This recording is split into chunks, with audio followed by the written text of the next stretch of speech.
Juízes 6, vamos ler dos versos 1 ao 12. Primeiro dia do mês de março. Quantos vocês estão com expectativa? A expectativa é a mãe do milagre.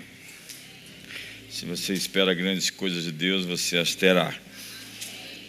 Fizeram os filhos de Israel o que era mal perante o Senhor, e por isso o Senhor os entregou nas mãos dos midianitas por 7 anos. Prevalecendo o domínio dos midianitas sobre Israel, fizeram estes para si, por causa dos midianitas, as covas que estão nos montes, e as cavernas e as fortificações. Porque cada vez que Israel semeava, os midianitas e os amalequitas, como também os povos do Oriente, subiam contra ele.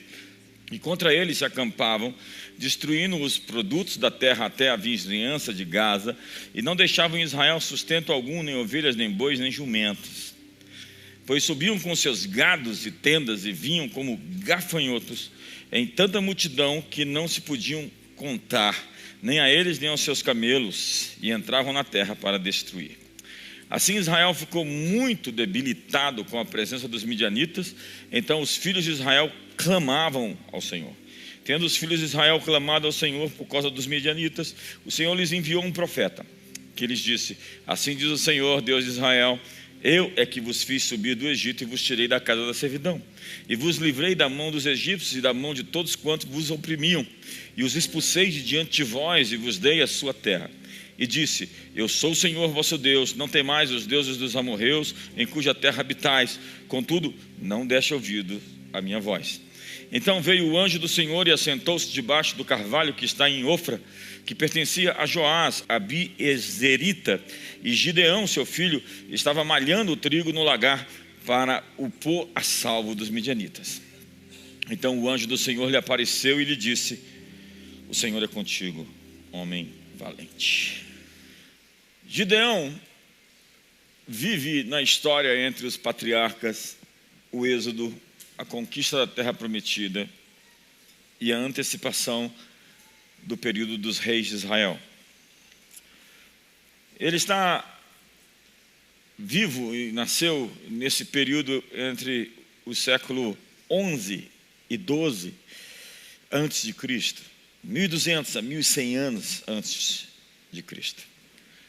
Nesse período nós vemos o colapso da Idade do Bronze.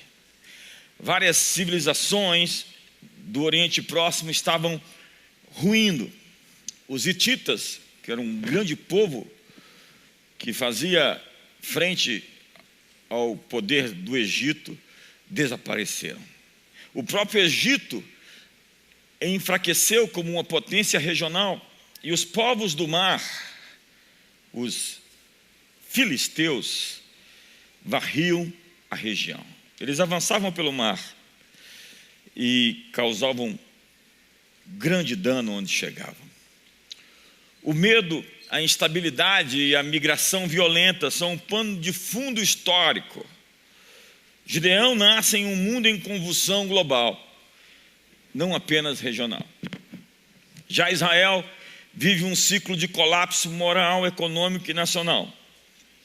É o período mais caótico de Israel depois que eles entraram na terra prometida em Canaã. Na geração pós-Josué, cada um fazia o que lhe dava na cabeça. Diz o texto em Juízes: naqueles dias não havia rei em Israel, cada um fazia o que achava mais reto, o que parecia bem aos seus olhos. Era um ambiente de anarquia moral, idolatria sincretista, alianças quebradas e liderança fragmentada. Daí surgem os inimigos, os midianitas, os amalequitas e os povos nômades do deserto. Eles não vinham para ocupar, mas para destruir a economia. Eram locustas humanas, expressão usada pelos rabinos, gafanhotos. Os midianitas, amalequitas e os povos do Oriente atravessavam o Jordão como enxames, saqueando a colheita, empobrecendo Israel e impondo uma humilhação nacional. Era uma guerra total. Midian, Amaleque e os povos do Oriente se juntam. Separados, eles eram perigosos, mas juntos se tornaram um sistema completo de destruição. Eles vêm como enxames, com sobrecarga, saturação. A pressão invade todas as áreas da vida do povo. Juntos eles querem apagar Israel como uma nação da aliança. Israel cava poços, cisternas para sobreviver e se esconde. Eles não estavam apenas em desvantagem numérica, eram homens não treinados de a pé contra uma cavalaria desértica, equipada com camelos, que eram os tanques de guerra na época. Os inimigos eram rápidos, resistentes e impossíveis de interceptar com uma infantaria ou contra uma infantaria apenas composta por camponeses. É a Blitzkrieg, a guerra relâmpago dos nazistas.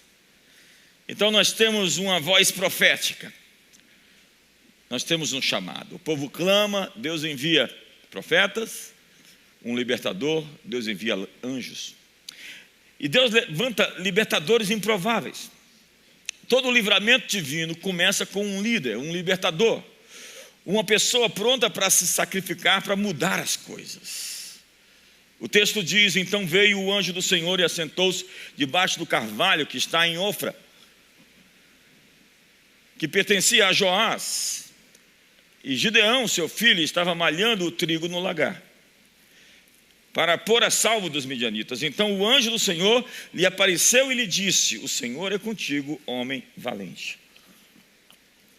Mas por que esse anjo aparece justamente a Gideão? Porque não há tanta gente que existia na época. Ele escolhe Gideão por 4 razões. Primeiro, Deus escolheu Gideão porque ele estava trabalhando. Não existe um chamado divino em que a pessoa esteja desocupada. Veja, todos os discípulos de Jesus são chamados enquanto trabalham. Veja Eliseu, é chamado enquanto trabalha. Veja Moisés, é chamado enquanto trabalha. Veja Davi, é chamado enquanto trabalha. Deus não chama desocupados. Gideão estava malhando trigo num tanque de uvas para esconder dos midianitas. Gideão estava tentando extrair pão no lugar de vinho. Um lagar é um tanque para pisar uvas, não para debulhar trigo. E a presença de Gideão no local, no lagar, é uma fotografia histórica do terror econômico por qual Israel passava. Ali o anjo os chama pelo nome do seu destino. O Senhor é com você, poderoso guerreiro. É o nome do destino, não é o nome do hoje. Homem valente, Gibor Hayil, não descreve força física, mas caráter de guerreiro, coragem moral, resistência, firmeza. Os rabinos dizem: o anjo chamou não o que era, mas o que ele ainda seria. Deus não descreve Gideão como ele é, mas como se tornará. Deus chama o potencial escondido para fora. Às vezes eu vejo palavras proféticas para as pessoas e eu falo: esse profeta não sabe quem é essa pessoa. Então Deus me diz: você não sabe quem eu vou transformar essa pessoa? Em quem eu vou transformá-la? O anjo identifica em Gideão algo que ele ainda não vê. O mesmo princípio aparece no chamado de Abraão. Ora, disse o Senhor a Abrão: sai da tua terra, da tua parentela, da casa do teu pai, e vai para a terra que eu te mostrarei. Sai da tua terra, Lesh Lechar. No hebraico nós temos outra nuance. Lesh Lechar significa vai para ti mesmo. Vai em direção a ti. Vai a caminho de quem você é. Deus está dizendo a Abraão: vai, Lesh, anda, parte, Lechar, para ti, para dentro, em direção a você mesmo. Rashi, um dos grandes rabinos do século XI, disse: Lesh Lechar significa vai para o teu bem, para a tua essência, para aquilo que te foi destinado ser. Ele está dizendo: você nunca vai se tornar Abraão se você ficar no vale da lua, em Ur dos Caldeus. Vai para te encontrar a ti mesmo. O Midrash Bereshit Rabá diz: é uma jornada até a alma. Saia do lugar que te impede de ser quem eu te fiz para ser. Para o Nachmanides, é uma convocação para deixar não apenas a terra física, mas os moldes internos que foram herdados. A viagem mais longa de Abraão não foi da Mesopotâmia até Canaã, mas de si mesmo para si mesmo. O hebraísta André Choroak traduz: vai para ti mesmo. O judeu francês Edmund Flegg comenta: Deus ordena a Abraão que se descubra que caminhe rumo à verdade de sua identidade. Tem gente que vai morrer sem saber quem é.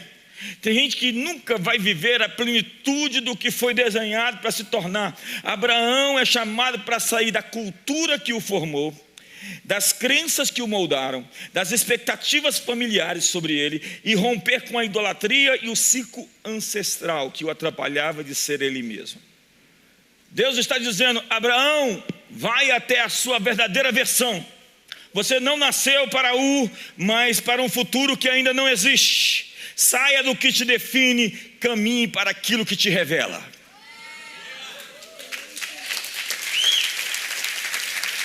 O anjo diz a Gideão: o Senhor está contigo, poderoso guerreiro. Gideão não era nada daquilo. Deus convida sua identidade celestial a aparecer. Essa noite Deus convida sua verdadeira identidade para vir mostrar-se. Você não é um covarde se escondendo, você é um poderoso guerreiro. A coragem, a ousadia, a firmeza, a pureza, dentro de você existem coisas que Deus colocou. Deus chama o guerreiro que ainda está escondido. Outra coisa, se o Senhor está contigo, é mais importante do que qualquer currículo que você tenha.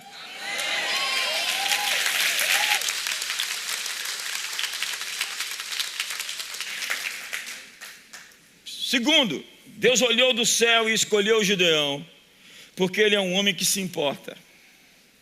O texto diz: respondeu-lhe Gideão: ai, Senhor meu, se o Senhor é conosco, por que nos sobreveio tudo isso?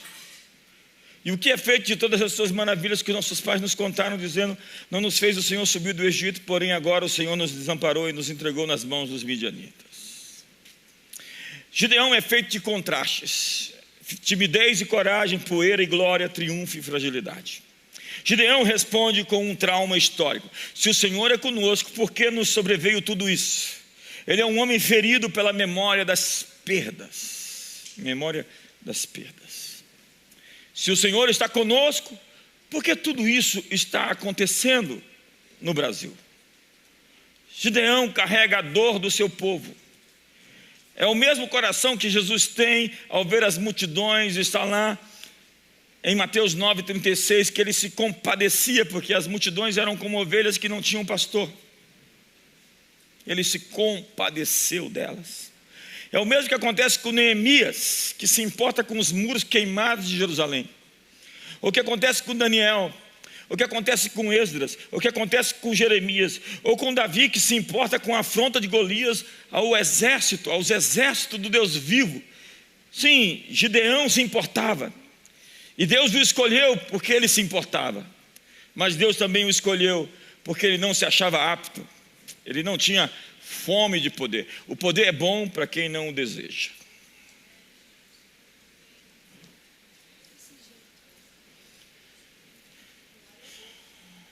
Gideão se achava incapaz para aquilo que fora chamado.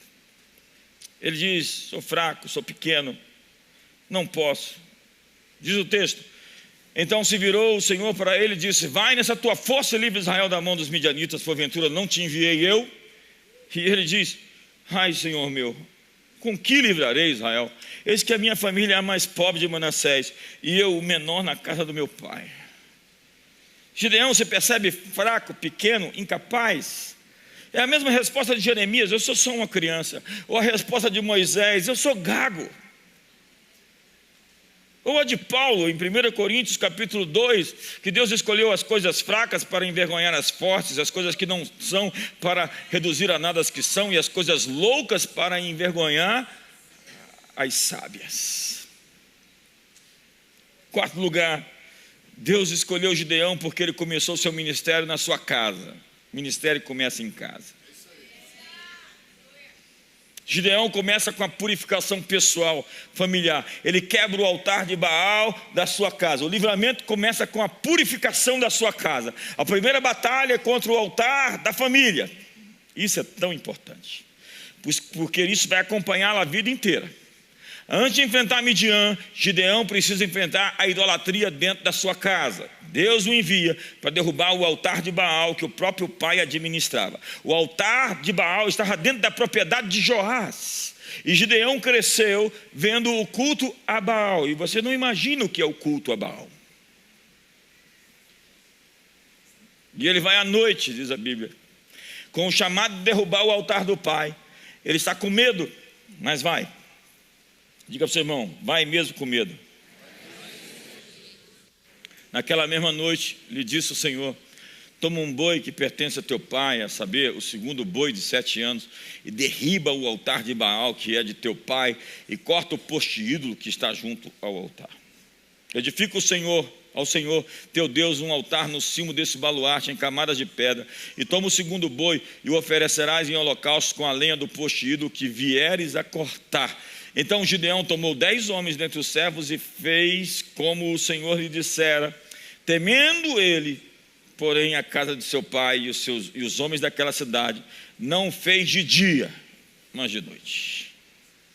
Gideão derruba o altar de Baal da sua família, corta o poste ídolo sagrado, sobe a montanha e edifica um altar ao Senhor. Nós precisamos quebrar os altares de Baal em nossas famílias, em nossas casas. Logo depois os homens da cidade se levantam e dizem: como assim? O que ele fez? O pai de Gideão disse: Baal é Deus, manda Baal resolver. Ele, a partir daquele momento, é chamado de Jerubbaal, aquele que contende com Baal, ou Baal contenda com ele, ou ainda aquele que confronta Baal. Ele teve uma grande vitória na casa do seu pai contra Baal, mas Baal vai contender com ele a vida inteira, acredite. O diabo é um psicólogo milenar, e ele está sondando você desde que você nasceu, observando com seus espíritos domésticos, seus demônios, sua força, sua fraqueza. E normalmente ele ataca você naquilo que você é bom. Essa batalha de Gideão contra Baal vai durar a vida inteira e estará mesmo na vida dos seus filhos. Nesse momento, é a hora de separar quem está apto para a guerra. Verso 34. Então o Espírito do Senhor revestiu a Gideão, o qual tocou a rebate, e os abiesritas se juntaram após ele. Enviou mensageiros por toda a tribo de Manassés, que também foi convocada para o seguir. Enviou ainda mensageiros a Assé e a Zebulon e a Naftali, e saíram para encontrar-se com ele.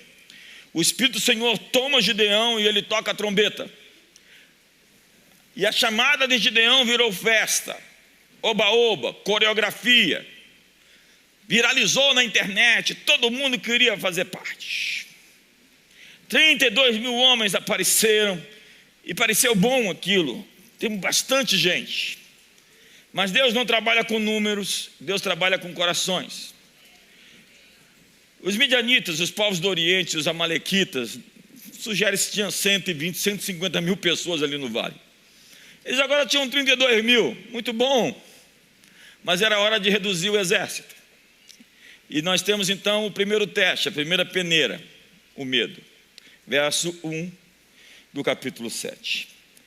Então Jerubbaal é o nome dele agora, ele é conhecido pelo fato de ter derrubado o altar de Baal da sua casa, que é Gideão. Se levantou de madrugada, e todo o povo que com ele estava, e se acamparam junto à fonte de Arode, de maneira que o arraial dos midianitas lhe ficava para o norte, no vale de fronte do outeiro de Moré. Disse o Senhor a Gideão: é demais o povo que está contigo para entregar os midianitas nas suas mãos. Israel poderia se gloriar contra mim, dizendo: a minha própria mão me livrou. Apregou-a, pois, aos ouvidos do povo, dizendo: quem for tímido e medroso, volte e retire-se da região montanhosa de Gileade. Então voltaram do povo 22 mil, e 10 mil ficaram. Vamos lá? Primeiro teste: Deus manda dispensar todo soldado que estivesse com medo. É o que diz Deuteronômio. Havia na lei um princípio de que se alguém estivesse com medo, não podia ir para a guerra. Não leve ninguém com medo para a guerra.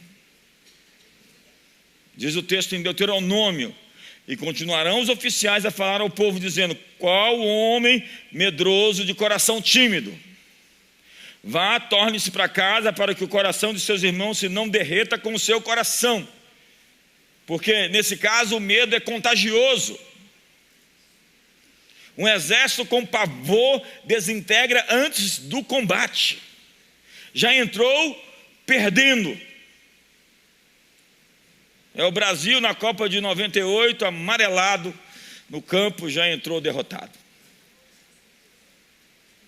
Coragem, então, não é ausência de medo, mas fidelidade é algo maior que o medo. 22 mil vão embora, 22 mil voltam para casa, porque quem teme a briga não serve para a peleja. A segunda peneira, o segundo teste é a distração, é o teste da água, os que lambem como cães. Verso número 4, capítulo 7. Disse mais o Senhor a Gideão: ainda há povo demais, faze-os descer as águas, e ali os provarei. Aquele de quem eu te disser, este irá contigo, esse contigo irá. Porém, todo aquele de quem eu te disser, esse não irá contigo, esse não irá. Fez Gideão descer os homens às águas. Então o Senhor lhe disse: todo que lamber a água com a língua, como se faz o cão, esse porás à parte, como também a todo aquele que se abaixar de joelhos a beber. Foi o número dos que lamberam, levando a água à boca, 300 homens. E todo o restante do povo se abaixou de joelhos para beber a água. Então disse o Senhor a Gideão: com esses 300 que lamberam a água, eu vos livrarei e entregarei os midianitas nas tuas mãos, pelo que a outra gente toda que se retire, cada um para o seu lugar. Depois do primeiro corte, haviam sobrado 10 mil. Alguns ajoelharam completamente para beber, outros levaram a água à boca com a mão, lambendo como cães. Os que ajoelharam, enfiando o rosto no rio, eram desatentos, vulneráveis, entregues ao momento. Os que levam a água com a mão bebem alertas, olhos erguidos, postura de prontidão. Deus separa 300 atentos. Se a mídia de Israel tivesse acompanhado o movimento de Gideão, ia dizer: flopou, pessoal, só tem 300. Mas a vitória de Deus não é estatística. A vitória é um milagre bem planejado por Deus. Deus está controlando todas as variáveis. A guerra é vencida por gente desperta, não distraída. No hebraico, o verbo usado para lamber aparece em contextos de urgência e vigilância. É a linguagem de gente que não se desarma. Sobra um remanescente vigilante. A palavra para lamber é usada em contexto de fome, urgência e atenção. A ideia dos 300 é homens que não tiram os olhos do ambiente, gente que vigia enquanto bebe. 10 mil descem a água, mas quem baixa a guarda perde a guerra. Em tempo de guerra não tem festa, nem trégua, nem descanso. Resta um exército de 300. E essa é a demolição de toda a confiança humana que existia. Gideão convoca o povo e vem a ele 32 mil homens. E agora o exército se reduz a apenas 300. Agora é impossível, agora é com Deus. Então a justiça de Deus despenca sobre os inimigos. Eu quero dizer que a justiça de Deus vai despencar sobre os inimigos. Eu quero dizer que a justiça de Deus está despencando contra os inimigos. O Senhor semeou terror entre os midianitas. Verso número 8. Tomou o povo provisões nas mãos e as trombetas. Gideão enviou todos os homens de Israel, cada um à sua tenda. Porém os 300 homens reteve consigo. Estava o arraial dos midianitas abaixo dele no vale. Sucedeu que naquela mesma noite o Senhor lhe disse: levanta-te e desce contra o arraial, porque o entreguei nas tuas mãos. Se ainda temes atacar, desce tu com o teu moço pura ao arraial, e ouvirás o que dizem. Faz uma pesquisa de opinião. Depois, fortalecidas as tuas mãos, descerás contra o arraial. Então desceu ele com o seu moço puro até a vanguarda do arraial. Os midianitas, os amalequitas e todos os povos do Oriente cobriam o vale como gafanhotos em multidão. A expressão gafanhoto é porque onde eles passavam, destruíam tudo. Não era uma raça. e eram seus camelos em multidão inumerável como a areia que há na praia do mar. Chegando, pois, Gideão, eis que certo homem estava contando um sonho ao seu companheiro e disse: tive um sonho. Eis que um pão de cevada rodava contra o arraial dos midianitas, e deu de encontro à tenda do comandante, de maneira que esta caiu, e se virou de cima para baixo, e ficou assim estendida. Respondeu-lhe o companheiro e disse: não é isso outra coisa, senão a espada de Gideão, filho de Joás, homem israelita. Nas mãos dele entregou Deus os midianitas e todo esse arraial. Tendo ouvido Gideão contar esse sonho e o seu significado, adorou e tornou ao arraial de Israel e disse: levantai-vos, porque o Senhor entregou o arraial dos midianitas nas vossas mãos. O caso é que o pecado que eles praticaram durante 40 anos virou assombração, virou pesadelo, virou tormento.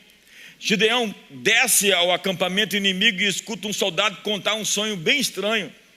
Um pão de cevada rolava a colina abaixo e derrubava a tenda do capitão dos midianitas. A reação do soldado é ainda mais espantosa. Ele interpreta o sonho sozinho, diz que o pão é a espada de Gideão e que Deus já lhes entregou o Midian. Isso não é apenas um sonho, é um veredito. Antes de Gideão lutar, Deus luta na alma dos adversários. Eles já estão assombrados, acredite, eles já estão assombrados, eles já estão sonhando. O pão de cevada está rodando os seus sonhos. A consciência acorda de madrugada sussurrando: algo está errado. Pesos e angústias, 40 anos roubando colheitas, matando inocentes, destruindo economias, humilhando famílias, queimando vilas, esmagando o pobre, vivendo de rapina, celebrando o mal. Essa culpa cria um peso espiritual. Há uma matemática moral no universo. Tudo volta. A contabilidade divina nunca erra. A consciência dos midianitas se levanta para testemunhar contra eles mesmos. O sonho é revelação, juízo e memória. Aquele pão descendo a colina é a imagem da culpa rolando em direção ao acampamento. O medo é o profeta da culpa. Eles estavam tomados de culpa acumulada. Foram 40 anos de saques, roubos, assaltos, iniquidade. Como no Brasil, o cálice deles transbordou. Gideão desce com pura e escuta o sonho. Um pão de cevada rola e destrói a tenda. Na cultura antiga, pão de cevada era comida de pobre. O sonho significa: o pobre, o insignificante, derrubará os poderosos. Como na linguagem do Magnificat de Maria, ele encheu os pobres de fartura e despediu vazios os ricos. O inimigo profetiza sua própria queda. O exército de Midian desmoronou e a guerra nem começou. Gideão se curva, adora e volta dizendo: levantem-se, o Senhor entregou o acampamento.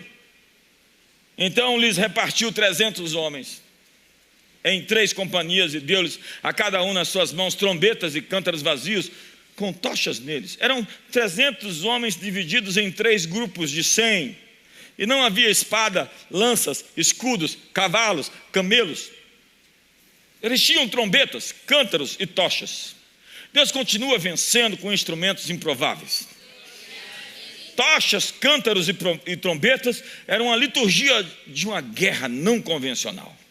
A trombeta é o louvor que convoca para a guerra. Os cântaros são vidas frágeis nas mãos de um Deus todo-poderoso.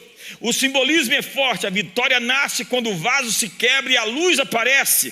Tochas são luz, clareza, verdade, revelação. É preciso quebrar o vaso para revelar a luz. Nós não precisamos mais do que trombetas, vasos quebrantados e luz. A luz que não se esconde, a luz que se ergue, que brilha. E quando a luz brilha, os inimigos fogem. O resultado, verso 19. Chegou, pois, Gideão e os 100 homens com ele iam às imediações do arraial ao princípio da vigília média. Havendo-se pouco tempo antes trocado as guardas. Veja o momento, é o momento. Vigília média, meia-noite. Troca das guardas, estavam se organizando. E tocaram as trombetas e quebraram os cântaros que traziam nas mãos. Assim tocaram as 3 companhias as trombetas e despedaçaram os cântaros e seguravam na mão esquerda as tochas e na mão direita as trombetas que tocavam e exclamaram: espada pelo Senhor e por Gideão. E permaneceu cada um no seu lugar, ao redor do arraial, que todo deitou a correr e a gritar e a fugir. Ao soar das 300 trombetas, o Senhor tomou a espada de um contra o outro. Ao soar das 300 trombetas, o Senhor tornou a espada de um contra o outro.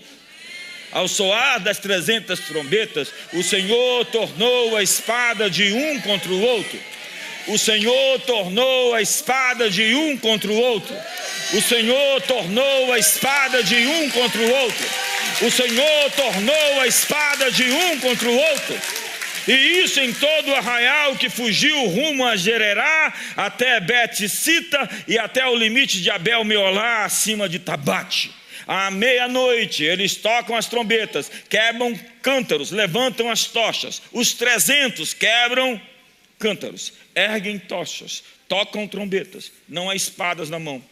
A ordem é ficar e se manter no lugar. E eles gritam: pelo Senhor e por Gideão. O grito rompe o silêncio da meia-noite. A proclamação abre uma fenda entre 2 mundos. Deus entra em campo. O caos veio do céu, a confusão cai sobre Midian. O Senhor transtornou o acampamento, diz o texto. A palavra hebraica aponta para uma ruptura na mente, uma inversão da percepção, um colapso do raciocínio. O terror que dobra os joelhos dos guerreiros é o mesmo caos que caiu sobre eles, o caos santo. Os midianitas se mataram entre si. É a violência retornando ao violento. 40 anos saqueando, 40 anos destruindo, 40 anos esmagando os fracos. A crueldade volta para a sua casa. A espada do opressor não encontra Israel, encontra a sua própria carne. O inimigo se autodestrói. Deus não precisa de 32 mil homens, não precisa de espadas afiadas. É quando o mal se torna incapaz de se sustentar a si mesmo. Ele queima por dentro, o mal se devora, ele cai sobre o seu próprio peso. E é claro que existe um aspecto bastante natural nisso tudo, a estratégia. Como diria a escolástica do século XV, de Tomás de Aquino, tudo é muito pensado. E se a gente não entende o modo operante de Deus, é porque a gente ainda não tem o conhecimento suficiente para saber como foi a operação de Deus na guerra. E por isso que as escolas, as academias militares estudam Gideão e a sua batalha. Eu estava em Israel e o nosso operador em Israel é um oficial do exército israelense, todos eles são, né, em algum posto, e ele estava contando para nós como eles estudam com detalhes esses capítulos 6, 7 de Juízes. A batalha de Gideão é estudada em cursos militares modernos e em termos modernos. Gideão fez uma operação de comando em uma guerra não convencional. Um exército numericamente insignificante, sem armas equivalentes, sem cavalaria, sem vantagem tecnológica, sem blindagem, vence uma força móvel, numerosa, treinada e com camelos. Camelos era a arma estratégica da época. Israel usa o engano tático. Quebraram cânticos, tocaram trombetas e acenderam luzes simultaneamente. Isso criou a impressão de múltiplos exércitos ao redor. Eles criaram uma guerra psicológica, provocaram um pânico interno, levando o inimigo a se destruir sem combate direto. Foi um ataque noturno coordenado. 3 campanhas sincronizadas. As luzes de 300 tochas à noite pareceram uma força gigantesca que estava emergindo. A utilização do terreno foi uma estratégia divina que usou cada metro do terreno. Eu conheço a geografia. Fica ali no Vale de Jezreel. A batalha de Gideão aconteceu na encosta do Monte Gilboa, perto da fonte de Arode. Nós já tomamos banho ali naquela fonte. E Jezreel e Meguido ficam na mesma macroplanície. Meguido é o portão oeste dessa planície. Arode é o portão leste. O acampamento midianita estava no norte, no vale. E naquela noite, a visão de tochas nas encostas dava a impressão de um exército colossal. Eles estavam cercados sem ter para onde fugir. E foi o que o inimigo viu. O inimigo viu. Como no arraial dos Sírios, quando os leprosos marcharam e os inimigos ouviram um exército de tropéis, de carros e cavalos e fugiram deixando os despojos. Como no episódio de Diná, que diz a Bíblia que Deus espalhou o seu terror contra os inimigos de Jacó para que eles não o devorassem. No caso de Gideão, até a hora foi importante, a troca da guarda, um ataque no meio do turno da meia-noite. Gideão é um gênio tático da antiguidade. Foi a combinação de surpresa, informação, timing e percepção. Estudiosos de guerra assimétrica estudam hoje na West Point, nos Estados Unidos, Juízes 7 como um estudo clássico de Deception Operations. Eles usam a batalha de Gideão como referência frequente em módulos de guerra irregular. Guerra irregular. O IDF, as forças israelenses de defesa, tem aulas sobre focalização tática. São pequenas forças contra grandes ameaças. É o que eles fizeram recentemente no Irã. É incrível como eles têm coisas que livros e documentários mostram. A inteligência tática desse grupo. As escolas de estratégia assimétrica citam Gideão como um dos primeiros registros históricos de PSYOPs, que é a operação psicológica. Não é o que está acontecendo, é o que o inimigo está vendo. É a engenharia da percepção.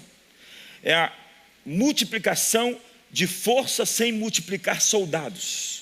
É criar confusão deliberada, ataque noturno planejado, desorganizar antes de atacar, poucos contra muitos com vantagem estratégica. A vitória é explicada por superioridade de informação e surpresa, exatamente como Sun Tzu escreveu séculos depois em A Arte da Guerra. Tzu dizia: todo combate é decidido antes do combate. O inimigo derrota a si mesmo quando acredita que está cercado.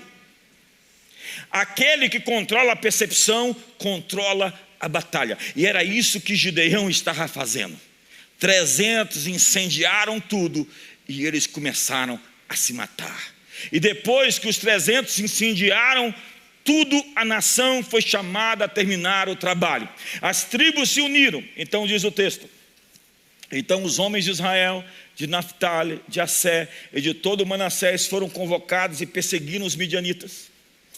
Gideão enviou mensageiros a todas as montanhas de Efraim, dizendo: descei de encontro aos midianitas e impedi-lhes a passagem pelas águas do Jordão até Bet-bara.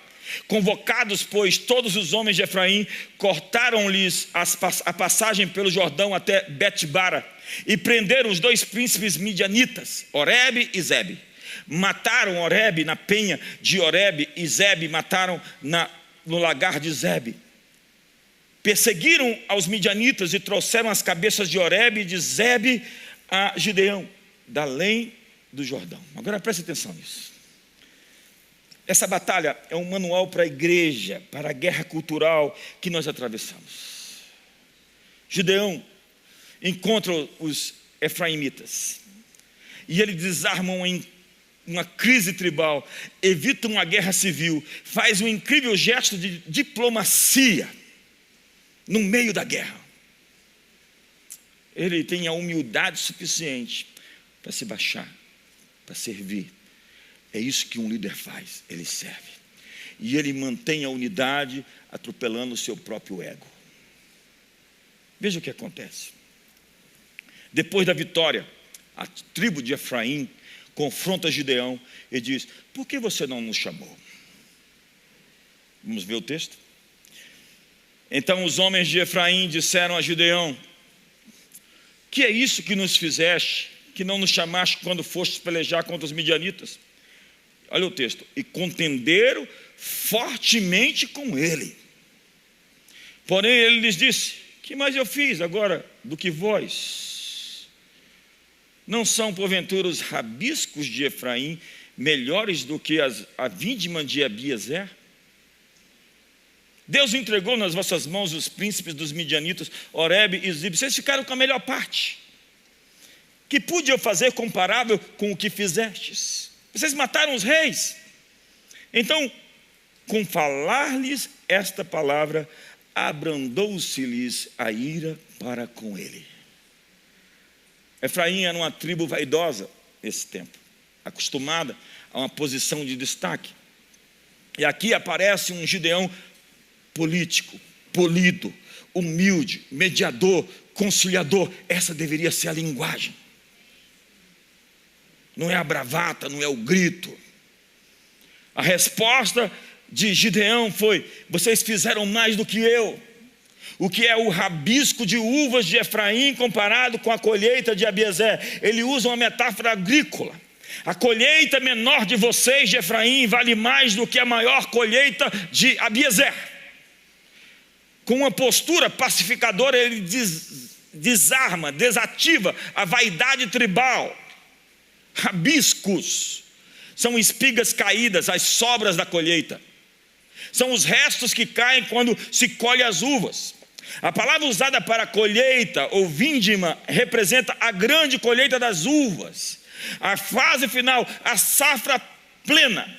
Gideão diz que as sobras de colheitas dos efraimitas superam a melhor safra que eles poderiam produzir.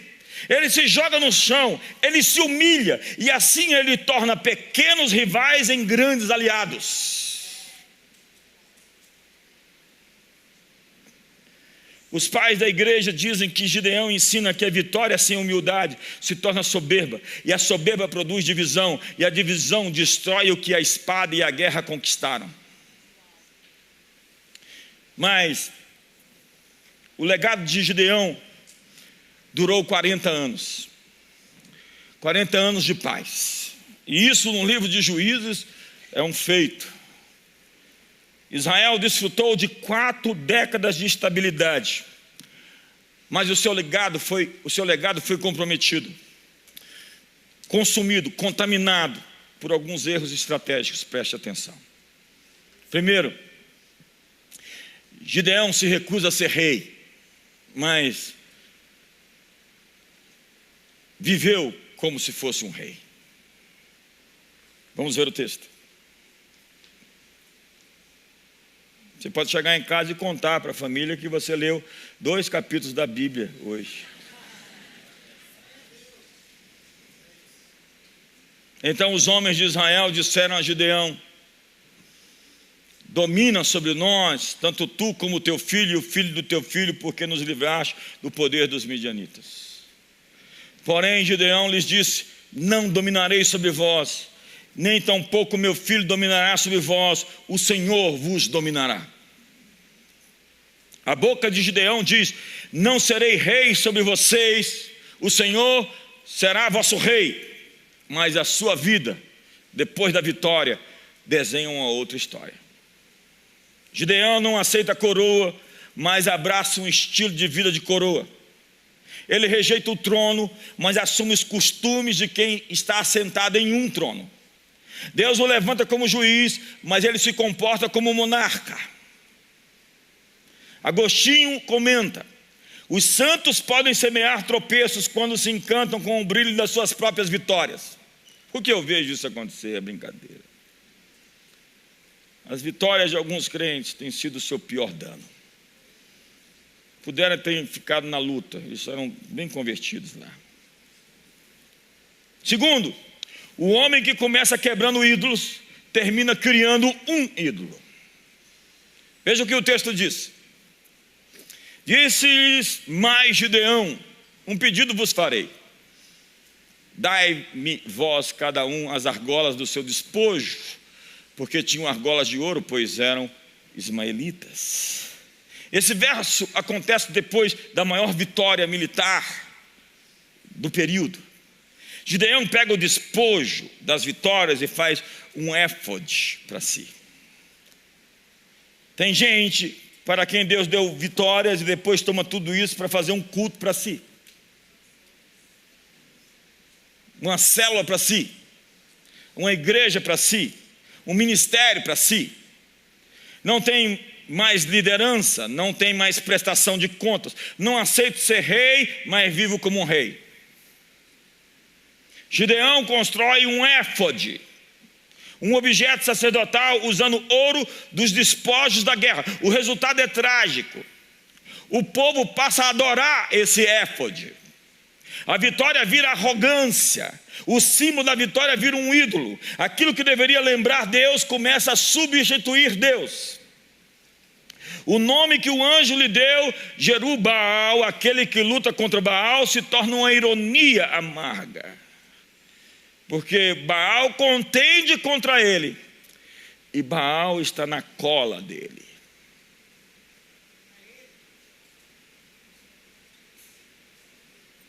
A idolatria muda de forma, ela se sofistica.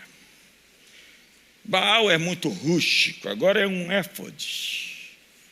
Disse-lhes mais Gideão: um pedido vos farei, dai-me vós cada um as argolas do seu despojo, porque tinham argolas de ouro, porque eram ismaelitas. Verso 25, disseram eles: de bom grado as daremos, e estenderam uma capa, e cada um deles deitou ali uma argola do seu despojo. O peso das argolas de ouro que pediu foram 1.700 ciclos de ouro, afora os ornamentos em forma de meia-lua, as arrecadas e as vestes de púrpura que traziam os reis dos midianitas, e afora os ornamentos que os camelos traziam ao pescoço. Desse peso fez Gideão uma estola sacerdotal e a pôs na sua cidade em Ofra. E todo o povo de Israel se prostituiu ali após ela. A estola veio a ser um laço a Gideão e a sua família, a sua casa.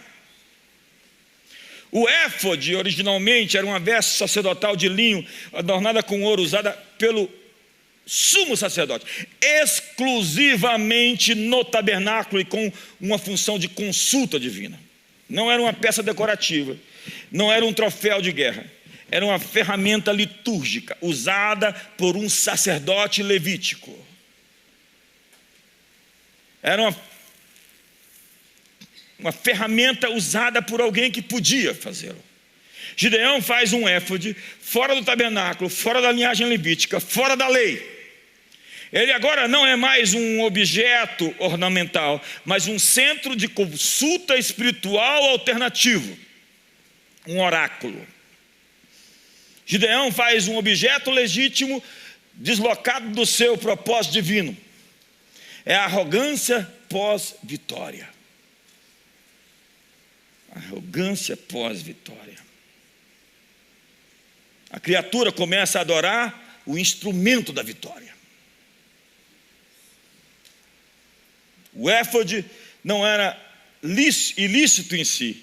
Ilícita era a sua usurpação do lugar que ele pertencia.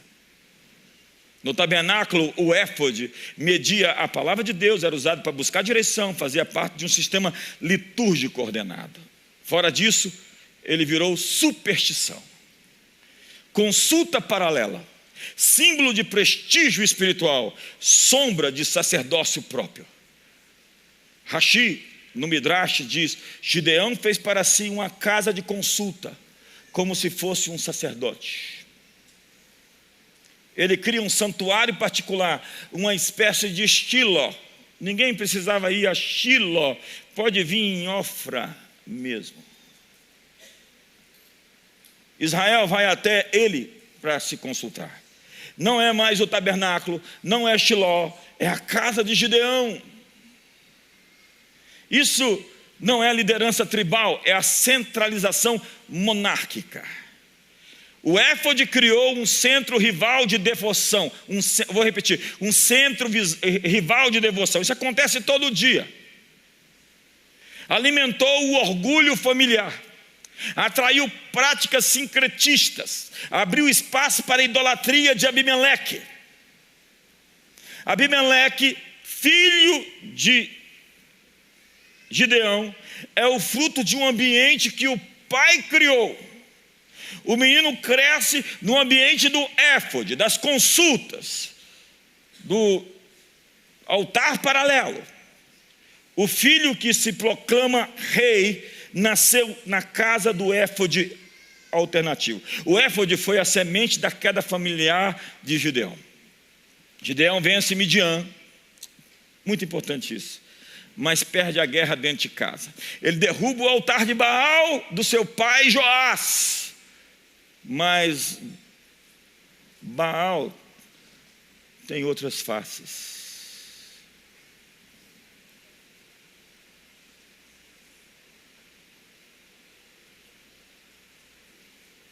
É isso que nós chamamos de sincretismo. Os deuses perderam a guerra para os pais apostólicos, para os pais da igreja. As nações se converteram. Então os deuses se misturaram e mudaram de face. E agora foram adorados com o nome de personalidades cristãos. O Deus fulano virou o santo Beltrano. A mesma entidade, com nomes diferentes. Isso já havia acontecido quando Roma conquista a Grécia. Então, Afrodite vira Vênus. E Zeus vira Júpiter. E você não imagina como nós temos um panteão de deuses misturado à cristandade. E como Baal está tão presente na vida de muitos que se declaram cristãos. A história de Gideão não termina bem. Ele é honrado pela memória, mas ferido pela própria vitória. Vou repetir, ferido pela própria vitória. Eu vou dizer de novo, ferido pela própria vitória. Gideão derruba o altar de Baal em Ofra. Levanta um altar ao Senhor, obedece sinais, escuta a voz de Deus e se humilha. Atua como um juiz e libertador que devolve a Israel o eixo da aliança. Vence os midianitas. É um construtor de altares, um discernidor de sinais, restaurador da devoção nacional. Se torna um juiz exemplar. A sua liderança sobrevive e dá a Israel 40 anos de paz. Ele se recusa a ser rei com uma frase: não serei rei sobre vós, o Senhor será o vosso rei. Mas após a vitória, ele pede ouro dos despojos e transforma em um éfode, uma peça sacerdotal, onde o texto diz que todo Israel se prostituiu ali. O texto é explícito. Foi um laço para Gideão e para a sua casa. A frase casa na literatura bíblica significa linhagem, posteridade e memória familiar. A casa de Gideão não soube administrar a vitória. Sua vida familiar então desanda, desce ribanceira abaixo. Ele adquire múltiplas esposas e faz alianças equivocadas. Gideão tem muitas mulheres e agora tem 70 filhos. É uma prática típica de reis do Oriente Próximo. Ele está reproduzindo alianças políticas com ostentação patriarcal, mas que era proibida pelo espírito da aliança. Um número que reflete grandeza dinástica. 70 é o número de plenitude familiar, a construção de uma casa real. A concubina que dá à luz Abimeleque, que significa Abi, de Aba, pai, Meleque, de rei, que era um deus pagão chamado Moloque, e que eles não podiam chamar de Meleque, que era rei. Falaram de Moloque, que era vergonha, porque era uma maneira de não chamar um deus pagão de rei. Então, Aba, Meleque, meu pai é rei. Olha o nome que ele dá para o filho de uma concubina em Siquém. O nome da criança é uma confissão involuntária da sua casa. Seu filho se torna um dos líderes mais cruéis da história de Israel. Após a morte de Gideão, Abimeleque matou todos os irmãos, queimou cidades, governou com violência e depois morreu tragicamente. Sua linhagem direta foi praticamente eliminada. Juízes 9 narra como Abimeleque, filho da concubina de Siquém, assassinou 70 irmãos. Matou seus irmãos, os filhos de Jerubaal, 70 homens sob uma pedra, prática de Baal. Sobrou apenas Jotão. Não se tem notícia de para onde Jotão foi. Ficou somente Jotão, o mais novo, que se escondeu, diz o texto. O único sobrevivente que sobe ao monte Gerizim e profere a famosa parábola das árvores, uma profecia contra Abimeleque. As árvores fizeram uma reunião e falaram: quem vai governar sobre nós? Ninguém quis. O espinheiro disse: tudo bem, deixa comigo. Gideão não deixa um legado duradouro. Agora, para mim, o mais importante é como termina. Eu não sei para você. Para mim, o mais importante é como termina. Eu vou repetir outra vez. Para mim, o mais importante é como termina. Eu vou dizer outra vez para você. Para mim, o mais importante é como termina. E Gideão não terminou bem. Seu filho se tornou um tirano. A idolatria que ele combateu retornou para dentro da sua casa. O povo esqueceu o Senhor na geração seguinte, e ele começa quebrando altares e termina construindo um altar que destrói a sua própria linhagem. Gideão vence as trevas externas, mas não vigia sobre as sombras internas. Gideão tem 70 filhos e um deles se torna um líder cruel que mata seus irmãos. O homem que libertou a nação não conseguiu preservar a própria herança. Verso 28. Assim foram abatidos os midianitas diante dos filhos de Israel, e nunca mais levantaram a cabeça, e ficou a terra em paz durante 40 anos nos dias de Gideão. Retirou-se Jerubaal, filho de Joás, e habitou em sua casa.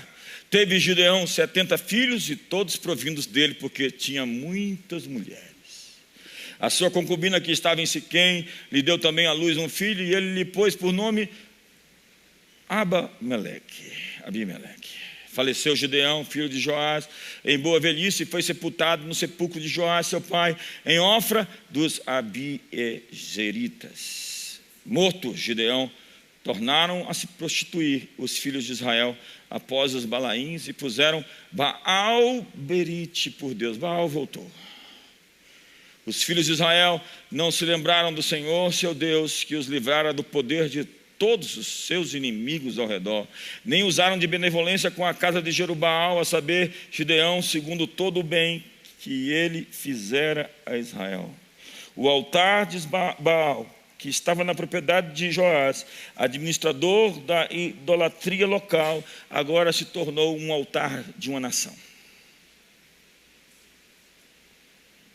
Gideão cresceu vendo Baal como centro da vida religiosa da sua família. Ele era um menino ferido que cresceu vendo a idolatria doméstica, os sacrifícios rituais, a prostituição sagrada. Deus diz a ele: derruba o altar de Baal, teu pai. Ele é chamado para corrigir o que o pai deformou. Mais à frente, depois das vitórias, ele substitui o ídolo do pai por um ídolo estilizado. E esse é o pior tipo de altar. É quando Baal, o altar de Baal, está em nossos corações. Baal é o dono, é o possuidor, é o Senhor. O éfode é um Baal evangélico com roupagem litúrgica. A lógica do ídolo acompanha. Abimeleque, meu pai é rei. Baal demandava sacrifício humano sobre a pedra. O padrão de Joás reaparece em Abimeleque. A sombra de Baal o perseguia. Jerubaal é o que contende com Baal, ou Baal contende com ele, e Baal continuou contendendo com ele a vida inteira. E a Escritura sempre diz: aqueles que adoram os ídolos, tornem-se semelhantes a eles. E para terminar, eu quero mostrar 10 sintomas de Baal na vida das pessoas. Sintoma 1: sensualidade como espiritualidade. Baal era o deus da fertilidade. Logo, seus adoradores desenvolviam vício em prazer, erotização da devoção, incapacidade de separar amor de luxúria, sexualidade usada como fuga emocional, moralidade dissolvida, abuso ritual normalizado. A alma perdeu os limites. Segundo sintoma, a impaciência de quem quer resultados imediatos. Baal prometia chuva, colheita, prosperidade. Era a religião do poder rápido. Um adorador de Baal se tornava imediatista, intolerante com a demora, ansioso, viciado em resultados, incapaz de viver pela fé, dependente de estímulos externos. Em vez de esperar o tempo de Deus, ele quer fazer Baal agir. É a espiritualidade da pressa. Terceiro sintoma, a auto-entronização. O mito de Baal gira em torno de poder. Ele é o dono, é o Senhor, domínio, controle sobre a natureza, autoridade sobre os ciclos. Se o Deus que você adora é controlador, o adorador se torna controlador. Nasce então uma personalidade dominadora, manipuladora, sedutora, centralizadora, ávida por prestígio e influência, que pega um éfode, coloca no centro e rivaliza com o culto verdadeiro a Deus. É exatamente o que vemos em Jezabel, em Abimeleque e no Gideão tardio com o seu éfode. Quarto sintoma, colapso paternal.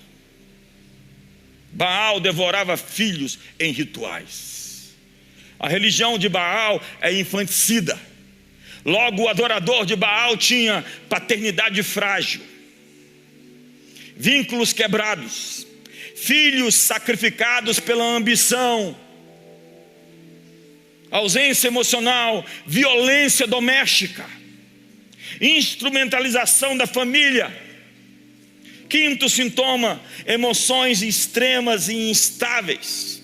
O culto de Baal incluía gritos, cortes no corpo, transe, frenesi, lamentações dramáticas. O adorador de Baal vivia em altos e baixos emocionais, paixão sem estabilidade, espiritualidade histérica, descontrole emocional e crises cíclicas. Ninguém é dono dessa pessoa. Não existe um Senhor, o Senhor virou apelido. É uma alma que vive de intensidade e não de identidade. É um consumidor de dopamina, que não sabe o significado da palavra sacrifício, atropelar o eu e fazer o que é certo. Sintoma 6, a inconstância. O mito anual de Baal é que ele morria, ressuscitava, sumia e retornava. Isso moldava o coração do adorador. Instabilidade, falta de compromisso, personalidade oscilante, incapacidade de manter fidelidade, busca incessante por novas emoções e espiritualidade sazonal. Sazonal, de vez em quando, eu estou lá, não conta comigo muito. O adorador de Baal quer um Deus que funcione, não um Deus a quem eu me submeta. Eu quero um Deus à minha imagem, e se ele não for como eu quero, então eu vou criar um Deus do jeito que eu quero. Esse é o culto de Baal. Sétimo sintoma, dinheiro, economia é mais importante do que Deus. Baal era o Deus da chuva, ou seja, o Deus da produtividade.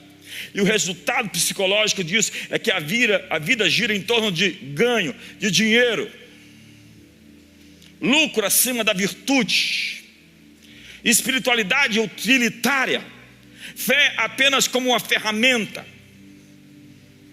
relação com o sagrado movida por benefício. O que é que eu vou ganhar?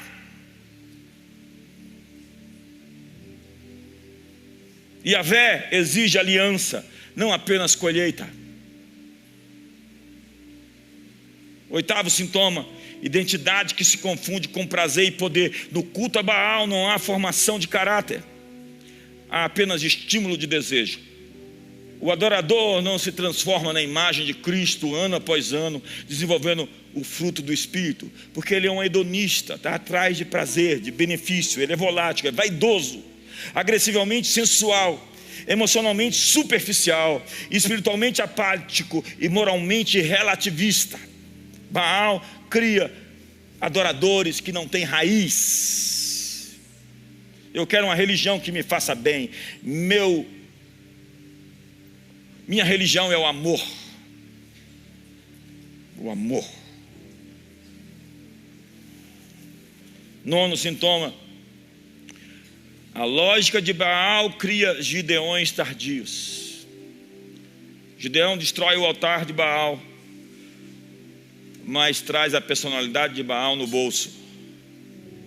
Tem gente que deixou o mundo, deixou de beber, deixou de se prostituir, e agora é um ente, uma entidade, é um religioso mau. Tem gente que converte e fica pior.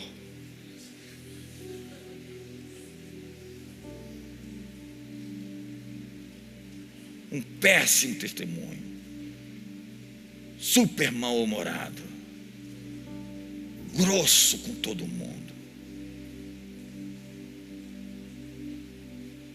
No fim da vida, Gideão controla o culto, centraliza o poder, se adorna de ouro, cria um éfode, forma uma mini dinastia, inspira um Abimeleque. Que Deus nos guarde de ter filhos que dizem: meu pai é rei e eu vou soltar os bichos e vou fazer o que quero, porque meu pai é o rei e ponto final, ninguém me segura.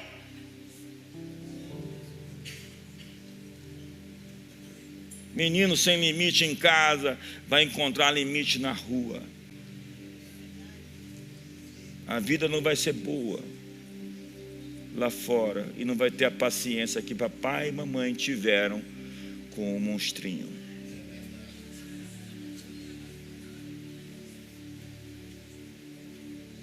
Por fim, vocês querem que eu termine hoje? Vocês estão muito afim que eu termine. A personalidade de Baal em um adorador é marcada por sensualidade sem santidade, imediatismo e ansiedade, controle e manipulação, destruição de vínculos familiares, emoção sem maturidade, instabilidade crônica, prosperidade acima da aliança, tolerância ao mal, identidade moldada por prazer e poder, e espiritualidade sem submissão. Eu canso de ver gente destruindo sua próxima geração, fazendo um ministério para si, uma igreja para si, um culto para si, porque não consegue se submeter a uma igreja local, tem que se auto-ungir e virar o cara. O problema é que ele vai virar a coroa.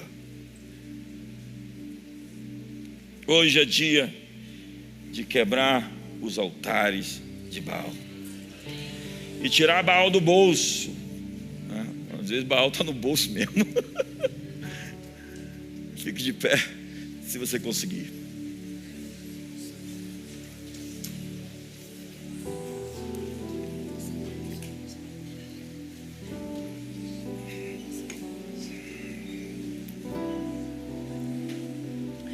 Gideão se converteu, foi lá, derrubou o altar do Baal. E Baal diz: eu vou te pegar. O mais terrível de tudo, sabe o que é? É que as falhas dos seus pais, dos seus antepassados, sempre estão perseguindo você. Um mapeamento espiritual vai revelar que é uma perseguição espiritual, porque está escrito lá no Antigo Testamento, lembra em Êxodo: visitarei a iniquidade dos pais nos filhos até a 3ª e 4ª geração.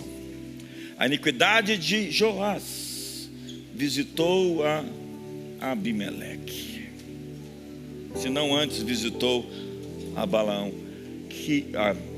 Gideão, que não conseguiu firmar a derrubada do altar. E depois que houve esse grande avivamento em Israel, Baal já não é mais somente o senhor de uma determinada casa, seu culto está espalhado em toda a nação de Israel.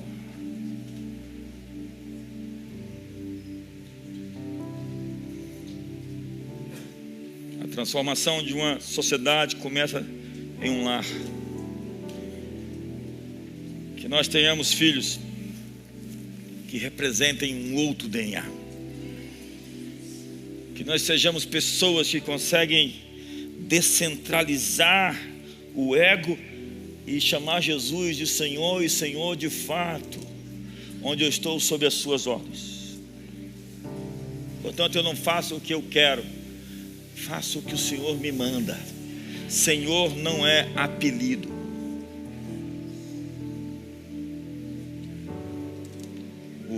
O culto de Baal está bem presente na sociedade pós-moderna, essa sociedade de adoração, de alta centralidade, de o homo Deus, da divinização da minha vontade, do meu corpo, as minhas regras, de eu sou o juiz final dos meus atos, eu sou o dono, eu sou o Senhor. Isso é Baal. E o altar de Baal não é externo a nós, é interno no coração. E hoje Deus requer o lugar dele na sua vida. Deus não apenas pede, Ele exige o trono, o lugar principal, que não é seu. Chamar Jesus de Senhor é uma coisa séria. Chamar Jesus de Senhor é dizer: o Senhor é o meu dono e eu não sou o meu dono. Minha vida pertence a Ti e eu quero Te servir. Portanto, a vontade seja feita no céu, do céu para a terra.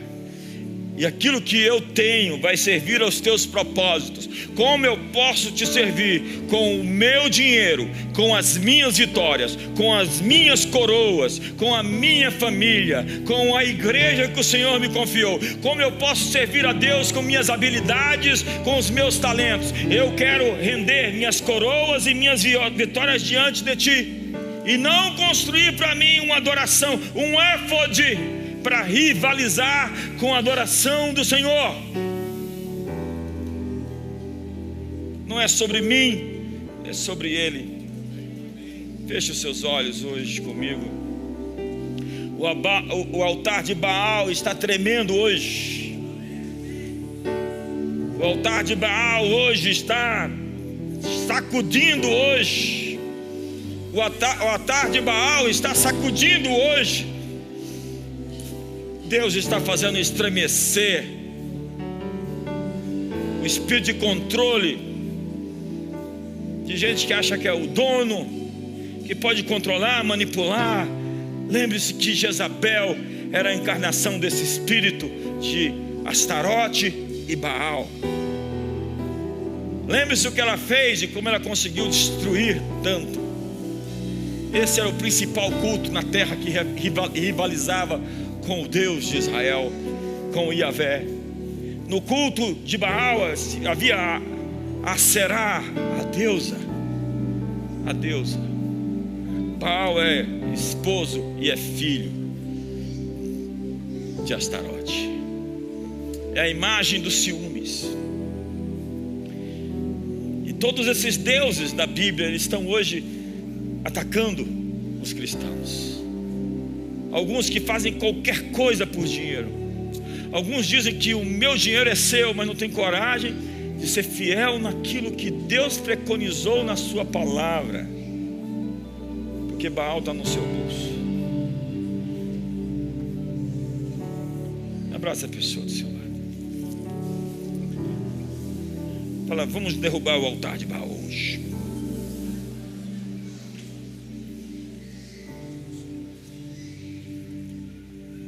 Pai, eu quero orar por cada uma dessas pessoas. Ore comigo hoje. Senhor, eu quero apresentar cada uma dessas pessoas hoje. Nós queremos nos mover e romper. Queremos vitórias que não serão vitórias apenas de um momento, como a vitória de Gideão. Nós queremos uma vitória que vai permanecer, que vai durar, que vai chegar aos nossos filhos, que vai chegar aos filhos dos nossos filhos. Nós não queremos um éfode, não queremos uma autoadoração, não queremos um autoculto, não queremos ser o dono, o centro. Queremos entregar nas tuas mãos hoje nossos anseios, nossos desejos, nossos pedidos, nossas carências, nossa necessidade. Nós queremos hoje renunciar o culto a nós mesmos. Livra-nos de nós mesmos. Hoje rompe com todos esses aspectos diabólicos que tentam possuir, ocupar a nossa alma. Liberta-nos, Senhor, de Baal.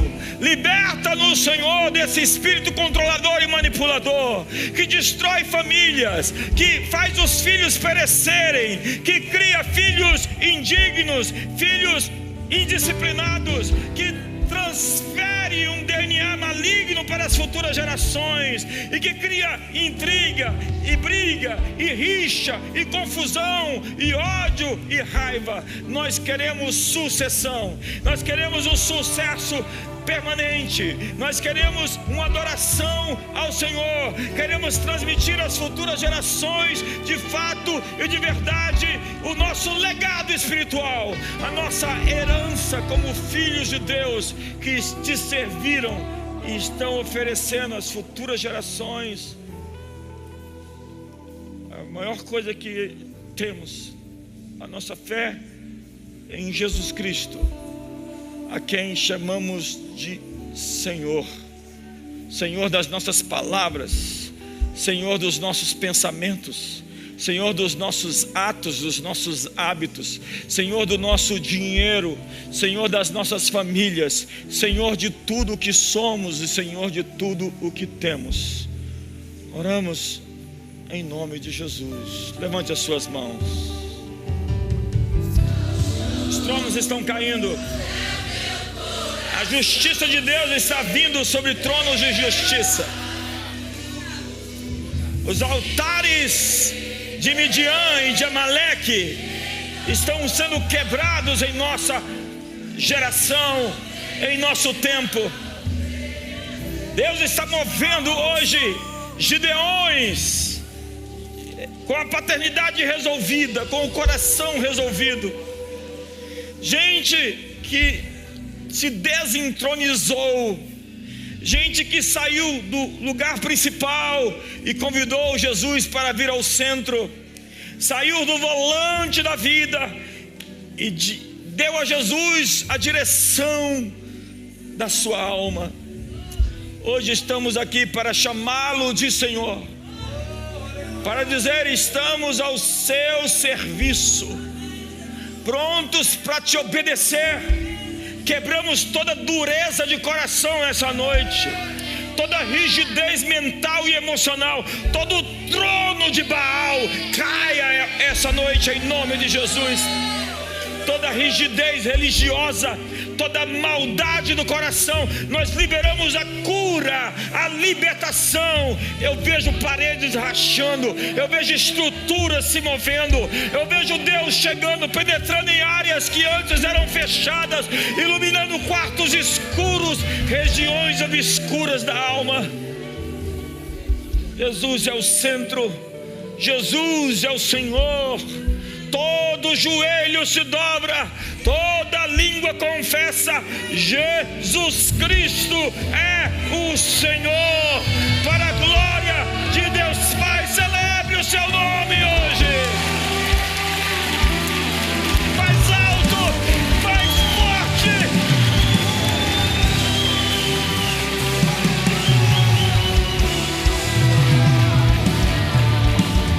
Diga comigo: meu coração é teu. Diga: meu coração é teu. Diga comigo: meu coração é teu. O altar da minha vida é teu. Dou a ti tudo o que sou, tudo o que tenho, meus sonhos, meus planos.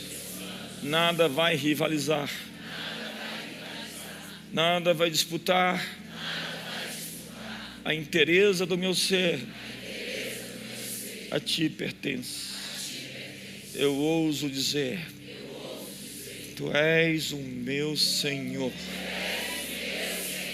para sempre. Que o amor de Deus, a graça de Jesus, a comunhão do Espírito Santo seja sobre todos. Um incrível mês de março.